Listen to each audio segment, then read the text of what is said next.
Começa agora mais um programa Saúde e Bem-Estar, aqui pela TV Grandourados, que você já conhece, a TV da família Douradense.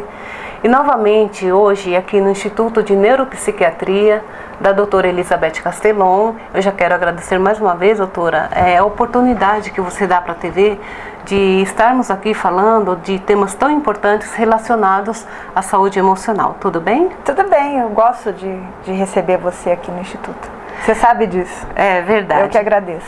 E a gente sabe que a saúde emocional é um tema preocupante. Atualmente a sociedade sofre, com vários tipos de transtornos, mentais. E o que nós vamos abordar hoje é falando sobre a ansiedade de separação. Você já teve um caso na família, ou alguém próximo de você no seu trabalho, na faculdade, que sempre está preocupado com qualquer tipo de separação, seja uma separação conjugal, uma separação de uma criança que vai para a escola e não quer se separar dos seus pais. Então, hoje nós vamos abordar esse assunto, que é um tema muito importante. Eu tenho certeza que vai contribuir para você que está acompanhando o nosso programa. Doutora, fala um pouco para a gente sobre esse tema, a ansiedade da separação. Então, a gente sabe assim, ele é um transtorno tipicamente de criança, mas sabe-se hoje que ele também pode acontecer no adulto. O que é uma novidade, porque até pouco tempo a gente entendia que era um transtorno puramente da criança. Todo mundo sabe que tem criança, sabe que a criança ela tem às vezes, algumas crianças mais, outras menos, mas que ela tem um certo receio em se separar dos pais. Então, tem aquela criança que chora quando vai para a escola, ou que chora quando o pai está indo para o trabalho, ou quando a mãe está indo para o trabalho. Então, até certo ponto, são comportamentos assim normais, a criança está se adaptando a essa situação da ausência e ela tem que aprender que a pessoa vai se ausentar por um tempo e vai voltar. Agora, quando que começa o transtorno de ansiedade de separação? É quando a criança começa a ter aquele comportamento persistente e que causa muito sofrimento para ela e para os pais, um comportamento de muito medo. Medo do quê? Medo de perder os pais, medo de que o pai morra, medo de que aconteça algum acidente, medo de que o pai ou a mãe não vão poder buscá-la da escola, que eles vão desaparecer, o que poderia acontecer, será que ele vai embora? Não é? Então esse medo que está associado a fantasias constantes. Então não é só aquela criança que tem aquele que chorou um pouquinho ali naquele momento, não. São fantasias recorrentes, persistentes de perda, fantasias de perda que causam muito medo, que deixam a criança apavorada. A criança pode ter pesadelos, a criança pode ter, antes de ir para a escola, por exemplo, vai ir para a escola, ela vai ter dor de cabeça, ânsia de vômito, dores no corpo, dor de barriga. Não é? Aí aquela criança chora, se recusa, não participa de atividades, por exemplo, uma criança de 7, 8 anos não participa de uma atividade como, sei lá, viagem na escola, passeio, acampamento, não é? Festinha com os amigos. Então isso vai prejudicando muito a socialização da criança, ou criança que não quer, no começo, a situação clássica, seria aquela criança que vai começar primeiro dia de aula e não quer ficar na escola de jeito nenhum. Como eu disse, primeiro dia de aula não quer ficar na escola de jeito nenhum, não significa que tenha transtorno de ansiedade de separação. É uma fase ali de adaptação. Todo mundo acho que se lembra do seu primeiro dia de aula, é um negócio meio pesado mesmo, Você está chegando ali, aquele monte de criança, você não sabe quem é a professora, é uma situação de estresse, de tensão. Tudo isso é normal, não quis ficar, chorou, demorou uma semana para se adaptar, tranquilo. O que eu estou falando aqui de transtorno é uma coisa que vai muito além disso. Então, são fantasias recorrentes que geram pavor, que geram medo, que deixam a criança totalmente inibida, desesperada, a impedem de fazer muitas coisas, tornam aquela criança também extremamente cansativa para os pais, porque ela fica muito grudenta, muito pegajosa, e é aquele medo mesmo.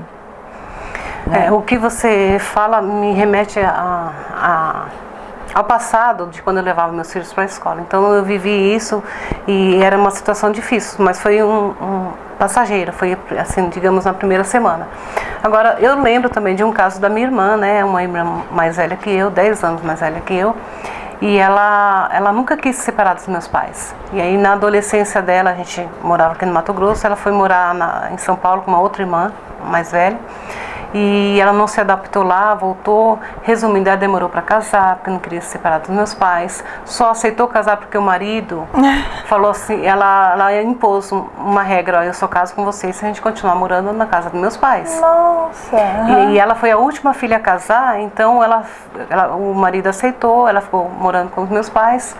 E durante todo esse tempo, cuidou dos nossos pais na velhice, nossos pais já faleceram, então ela sofreu muito com tudo isso. E agora você falando sobre essa ansiedade da separação, eu vejo nitidamente que ela não queria se separar deles, né? E não se separou, até onde ela pôde, ela continuou com ele. Então isso já era um transtorno, né, doutora? Sim. Provavelmente sim, se gerava muito sofrimento e pelo que você está falando até retardou, vamos dizer assim, esse processo de independência, de casamento, de estudar fora, tal. Provavelmente ansiedade de separação. Então, antes, até pouco tempo, a gente entendia que era uma coisa só de criança. Hoje a gente sabe que é de adulto. Eu me lembro de uma paciente minha que tinha enxaqueca, isso é a história de 15 anos atrás, e eu tratava enxaqueca, ansiedade, ela sempre muito ansiosa, era uma advogada formada em direito, estava prestando concurso, mocinha e toda hora muito enxaqueca e tal.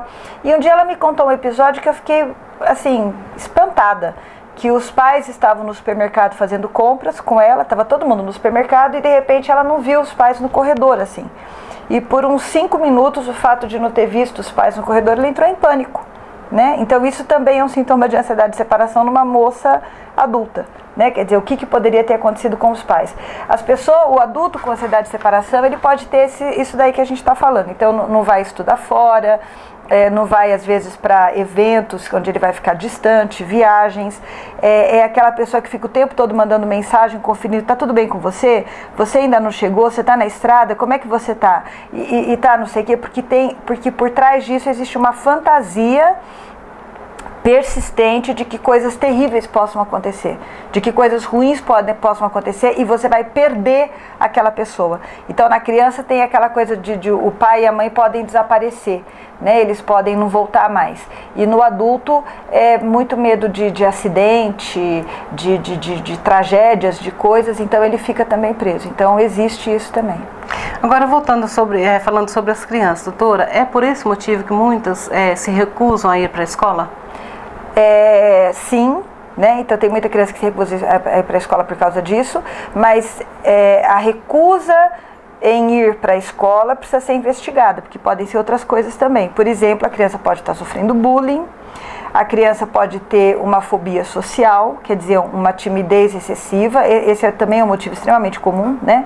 Então ela tem uma timidez excessiva, um medo muito grande de se socializar, quer dizer, não é o medo de perder os pais, é uma outra preocupação que está na cabeça dela, a questão da socialização, o medo de se expor e de poder ser alvo de observação, de estar no ridículo, né? Então a fobia social é uma coisa comum, o bullying é uma coisa comum, depressão, uma criança que está deprimida, uma criança que tem ansiedade generalizada, ele está o tempo todo ansioso e preocupado.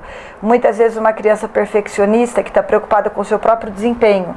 Então, e se eu for mal na escola, e se eu não souber responder, então a preocupação é outra. Então mudam os conteúdos, eu preciso tentar investigar o que é que está acontecendo na escola. E até mesmo uma experiência traumática na escola também, né? A criança ter sido abusada por um coleguinha, ameaçada por um coleguinha, ou às vezes tem coisas assim banais que acontecem na escola e que fazem com que a criança mude. Eu vou contar agora uma anedota. O meu filho tinha uns 6 anos e ele sempre foi muito bom aluno, todo bonzinho, a professora gostava dele, aquele menininho certinho. E aí de repente ele começou a rasgar o uniforme, quebrar os lápis, não queria ir para a escola, ficou umas semanas assim, um comportamento muito estranho.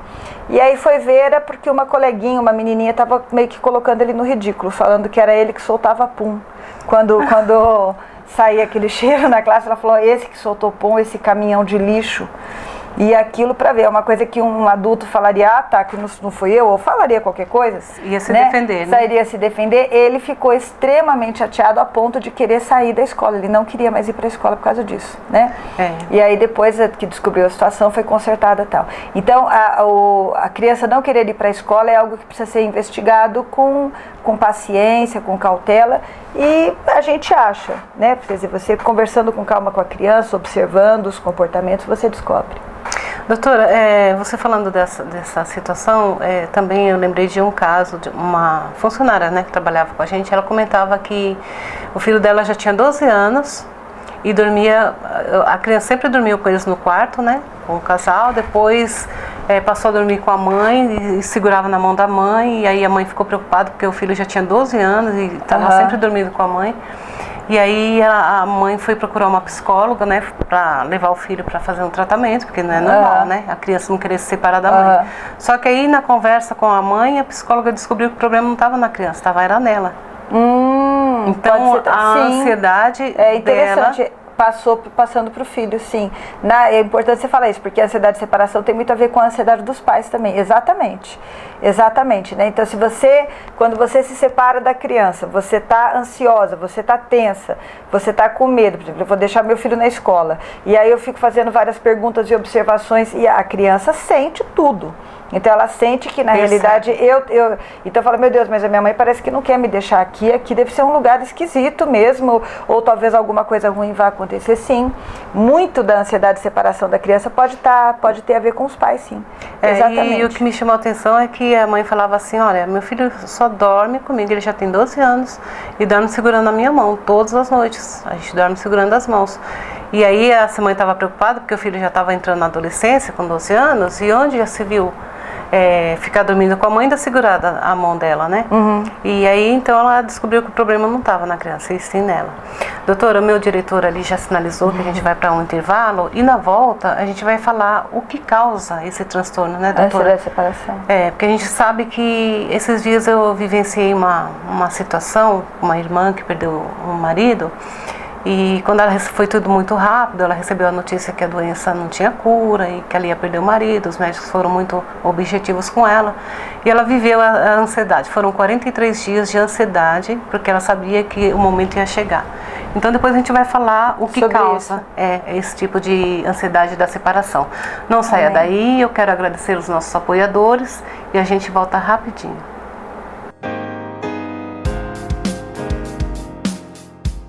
Em 5 segundos, você vai conhecer o potencial do seu cérebro. Aos 17 anos, ela foi aprovada em 9 vestibulares federais. Você sabe a diferença deste cérebro para o seu? Treino. Supera. Ginástica para o cérebro. Treine seu cérebro. Vá mais longe. Faça uma aula grátis.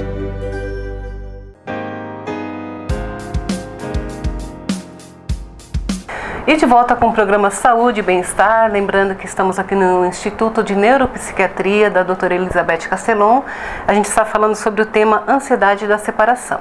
Então a gente viu, né, quais tipos de ansiedade de separação que ocorrem. E agora eu queria saber de você, doutora, qual a causa dessa ansiedade? O que leva uma pessoa a ser tão ansiosa assim e ficar preocupada com a separação? A gente sabe que está muito ligado ao transtorno do pânico, então existe uma co-ocorrência, no sentido de ser ocorrência familiar, por exemplo, então em famílias onde as pessoas têm transtorno de pânico, ou onde as pessoas têm outras formas de ansiedade. Às vezes a ansiedade de separação, a tendência dela é remitir com a idade, mas quando adulto, por exemplo, de criança eu tinha ansiedade de separação, hoje como adulta eu tenho um risco maior de ser uma pessoa mais ansiosa, de ter outros medos e tudo mais. Então, respondendo a sua pergunta, existe um traço genético, então uma predisposição genética familiar, então os estudos mostram que existe uma concomitância com parentes, com pais que têm, por exemplo, transtorno do pânico ou que tiveram também ansiedade de separação. Então a gente sabe que existe um componente familiar genético. Quando a gente fala familiar de genético, o que eu herdo sempre é uma predisposição, é um risco maior. Esse é o fator número 1. E o fator número 2 são o que a gente falou no bloco anterior, que é a questão do que os pais passam para você, né? Então, quer dizer, meus pais, eu aprendo um pouco essa coisa do medo de me separar, de que coisas ruins podem acontecer, de que o mundo é perigoso, de que, não é? Então, os pais podem estar transmitindo aquilo, obviamente que de uma forma inconsciente, mas estão transmitindo, então seria esse aprendizado com os pais. E o terceiro fator são eventos da vida. Então a gente sabe que perdas, né, lutos, né? Então, mortes na família, divórcio, acidentes, né? Essas situações elas podem estar também aumentando o risco de ansiedade de separação. E como, doutora, a gente lidar com uma pessoa que tem esse transtorno, né?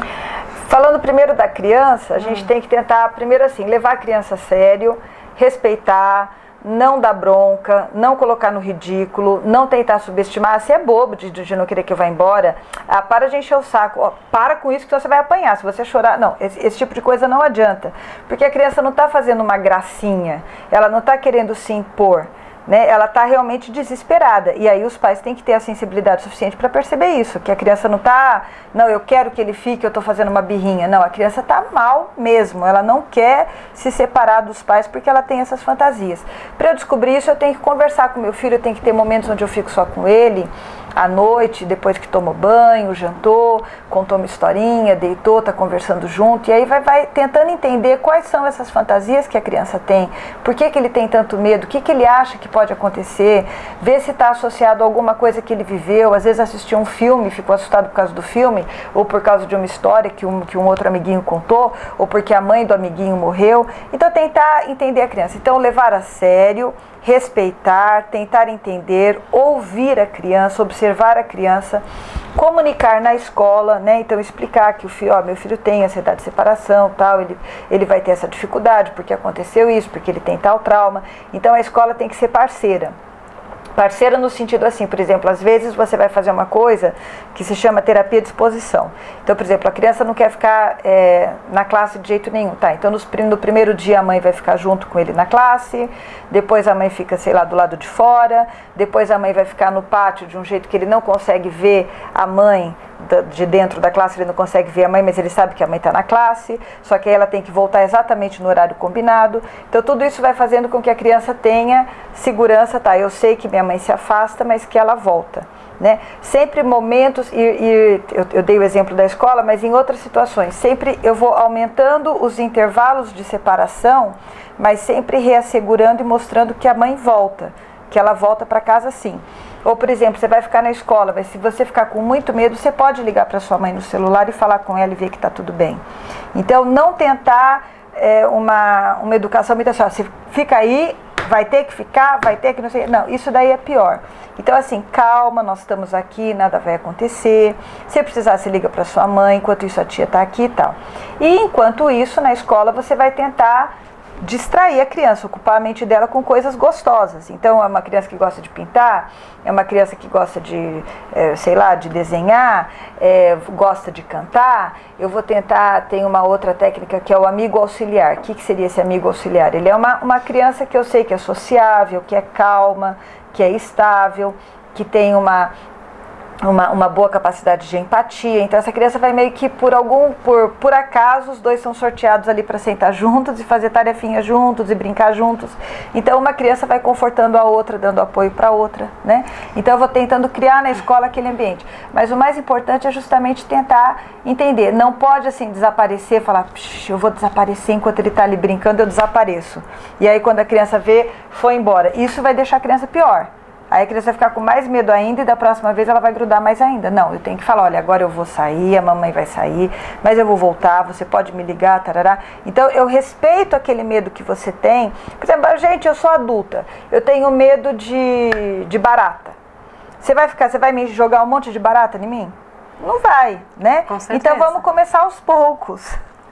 Você vai me explicando, você vai entendendo, você vai me apoiando, e aí aos poucos eu vou perdendo esse medo.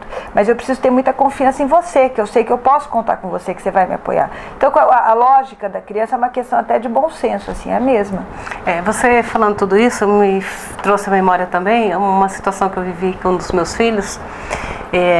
Eu era muito preocupada com a alimentação deles e na fase, né, de 2, 3 anos, 4, 5, eles eram ruins para comer. E eu sempre preocupada, você comeu, você almoçou? Porque eles ficavam com a babá, né?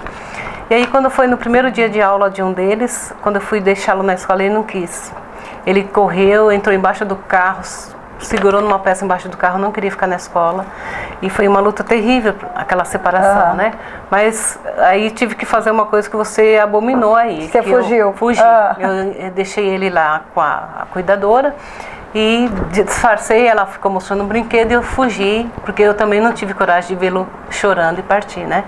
E foi isso que aconteceu. Só que no final do dia, ele se integrou tanto com a turminha lá, que ele voltou tão contente, entrou no carro. Ai, mamãe, eu gostei da escolinha, amanhã eu quero voltar de novo, foi muito bom. E eu falei, você gostou, filho? Que bom. E você estudou bastante? Estudei. E eu falei, a professora deu tarefa para você? Ele falou, deu. E eu comi tudinho e ainda bebi todo o suco. Ah, que legal. Ele assimilou, ele pensou que tarefa fosse alguma coisa de comer, porque a minha preocupação era tão grande tipo assim, com a alimentação. cumpri meu papel, eu comi, né? Porque eu tinha uma preocupação excessiva com a alimentação então, deles, esse caso não é transtorno de ansiedade de separação, esse caso é uma ansiedade normal, ele estava numa situação e a professora soube ganhar, né? Ganhar o carinho, soube conquistá-lo, exatamente. É verdade.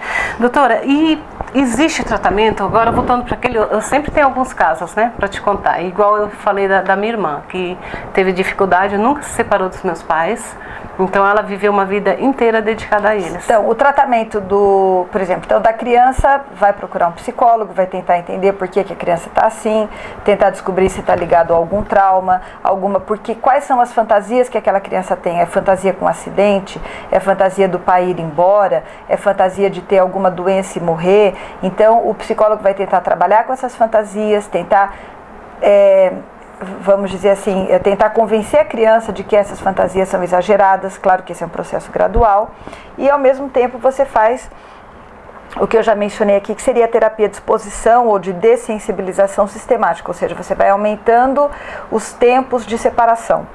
Então, vou me separar por 10 minutos, ou eu vou ficar ali só na outra sala, então vai depender da situação em que a criança está, do grau de ansiedade, da idade da criança, não é? Mas a ideia é você ir aumentando o tempo de separação. E em alguns casos a gente usa medicação também, porque a medicação ela tem um efeito rápido, não é? Ela vai reduzir muito a ansiedade de uma forma muito rápida e vai inclusive facilitar o tratamento psicoterápico. Então a medicação é usada também, medicamentos para ansiedade, são os antidepressivos inibidores de recaptação de serotonina, e tem um capítulo à parte, mas se usam também os medicamentos. No caso da adulta, o princípio é o mesmo, então eu vou sentar com ela, eu vou conversar, eu vou tentar entender por quê, que fantasias ela tem, é medo de morrer, ela acha que é ela que tem que cuidar dos pais, o que é que está acontecendo na mente dela, como que a mente dela está funcionando, quais são as convicções que ela tem, né? E eu falo de convicções e falo de fantasias, o que a impede, e aí eu vou tentar trabalhar nessas fantasias, questioná-las, mas você acha que é provável isso? E você acha que se isso acontecesse, você realmente iria conseguir impedir? Associado a essa terapia que a gente chamaria de terapia cognitiva, não é? De eu estar questionando as suas convicções e fantasias, e ao lado disso eu faço a terapia de exposição no adulto também, quer dizer, vamos tentar se separar um pouquinho, vamos fazer uma pequena viagem de 3 dias, e né, você vai aumentando o tempo de separação, e também, tanto na criança como no adulto, técnicas de relaxamento. Então, respiração, aprender a respirar, aprender a se acalmar, aprender a pensar, a tirar teu pensamento daquela situação, daquele medo. Então são essas as técnicas. E obviamente que no adulto também a medicação. E quando a pessoa passa por uma situação de doença, né? Igual eu contei pra você. Da sua irmã que perdeu o marido recentemente. Então aí a gente fala, eu não chamaria assim, você me contando, né? Eu não chamaria de ansiedade de separação, eu acho que é um luto. Né, ela está numa fase de luto que é normal, não é? Então é normal que a pessoa fique triste, que a pessoa fique, ainda mais que, como você disse, ele era uma pessoa saudável, relativamente jovem, e de repente faleceu. Então eu chamaria isso no momento de um luto normal. E dependendo de como as coisas evoluam, quer dizer, a partir de um tempo, 2 meses, 3 meses, a gente espera que a pessoa chore, que continue triste, mas que ela vá refazendo a vida dela no sentido de conseguir trabalhar, conseguir cuidar dos filhos, consegue ter uma vida social. Quando isso tudo não acontece, a gente investiga o que aconteceu. Pode ser uma depressão, um luto que evolui para um quadro de depressão, e existe também o transtorno do estresse pós-traumático, que é um assunto que a gente ainda vai conversar, sobre o qual nós ainda vamos conversar um dia, mas são reações emocionais que você tem a situações muito graves, muito drásticas de perda ou de ameaça. Então, existe aí um componente também pós-traumático. Mas, por enquanto, no caso da sua irmã, eu estou entendendo que ela está elaborando uma situação dramática, até mesmo trágica, né? Por tudo que aconteceu, né? Bom, e o nosso programa então falou hoje sobre esse transtorno da ansiedade de separação. Eu espero que ele tenha contribuído para você que acompanhou o nosso programa. Lembrando sempre que esse programa é gravado aqui no Instituto de Neuropsiquiatria com a doutora Elizabeth Castellon, e eu espero que ele tenha agregado conhecimento para a sua vida. Doutora, muito obrigada então, mais uma vez. Obrigada. E espero que você esteja sempre pronta para nos atender, como você sempre esteve, né? E eu quero deixar um abraço para você que acompanha o nosso programa e até o nosso próximo encontro. Obrigada.